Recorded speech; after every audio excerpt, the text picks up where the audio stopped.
உலக புகழ்பெற்ற பாலமேடு ஜல்லிக்கட்டு போட்டியில் காளைகளும் காளையர்களும்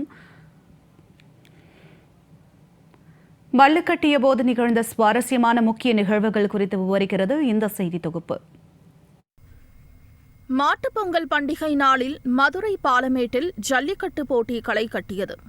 அவனியாபுரத்திற்கு அடுத்ததாக பாலமேட்டில் நடைபெற்ற ஜல்லிக்கட்டு போட்டியில் வாடிவாசலில் இருந்து சீறி பாய்ந்த காளைகளுடன் மாடுபிடி வீரர்கள் வீரத்துடன் மல்லு கட்டினர். தமிழர்களின் வீர விளையாட்டிற்கு சிறுமிகளும் இளம் பெண்களும் காளைகளை அழைத்து வந்ததோடு மட்டுமில்லாமல் முதல் முறையாக களம் கண்ட காளைகளும் பயமறியாமல் துள்ளி விளையாடி ஒட்டுமொத்த களத்தையுமே கலங்கடித்தன. அந்த வகையில் வாடிவாசலில் இருந்து கூலப்பாண்டி சூப்பி நினைவு குழு சார்பில் அவிழ்த்துவிடப்பட்ட காளை சுமார் 3 நிமிடங்களுக்கு மேல் மாடுபிடி வீரர்களுக்கு தண்ணி காட்டி களத்தையே அதிரவிட்டது.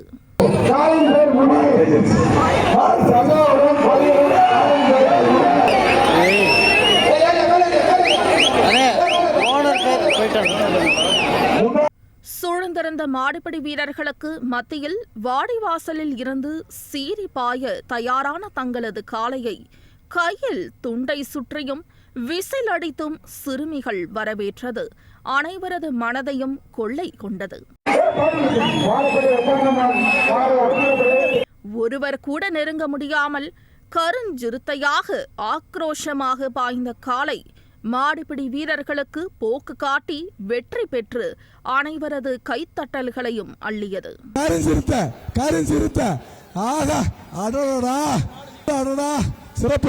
சிறப்பான மாடு வெற்றி.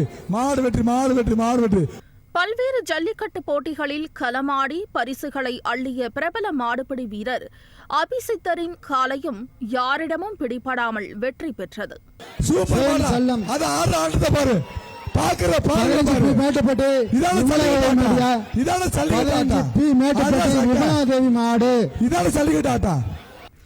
தலைவர் தம்பி தலைமையில் படக்குழுவினருடன் மதுரை வந்திருந்த நடிகர் ஜீவா பட்டு வேஷ்டி சட்டையில் பாலமேடு ஜல்லிக்கட்டு போட்டியை கண்டு ரசித்தார். முதல் முறையாக ஜல்லிக்கட்டு போட்டியை பார்ப்பதாகவும் மதுரை மக்களின் அன்பில் நெகிழ்ந்து போனதாகவும் தெரிவித்தார்.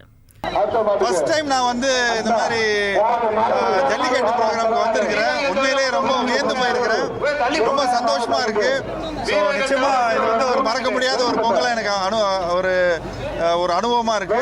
ஸோ ரொம்ப சந்தோஷமா இருக்கு. மதுரை மக்களோட அன்பு பாசம் என்னைக்குமே அதுக்கு குறையே இருந்ததில்லை. எப்பவும் பின்னாடியே வந்து சொன்னதை கேட்கும் எங்க வீட்டு செல்ல புள்ள ஐயனார் முதல் முறையாக ஜல்லிக்கட்டு களத்தை பார்க்க போதுன்னு தென்பழஞ்சியை சேர்ந்த மாணவி லாவண்யா நிகழ்ச்சியாக குறிப்பிட்டார். எனக்கு சின்ன வயசுலேருந்தே ஆசை இருக்கும் இப்படிலாம் போகணும் அப்படின்ட்டு. அதனால ஒரு வருஷமா எங்கள் சின்னதுலேருந்து இது பண்ணி அவங்கெல்லாம் நீ தைரியமா போ அப்படிலாம் என்கரேஜ் பண்ணுவாங்க. நல்லா வீட்டிலலாம் அது எப்படி சொல்றேன்னா அது ஒரு செல்லப்பிள்ளை மாதிரியே பின்னாடி கூப்பிட்டா வரும். அதெல்லாம் காலை முட்டியதில் காயமடைந்த பெண்ணை முதலுதவி சிகிச்சை மையம் வரை கையில் தூக்கிக் கொண்டே ஓடிய காவலர் கணேசன் என்பவருக்கு பாராட்டு மழை குவிந்தது.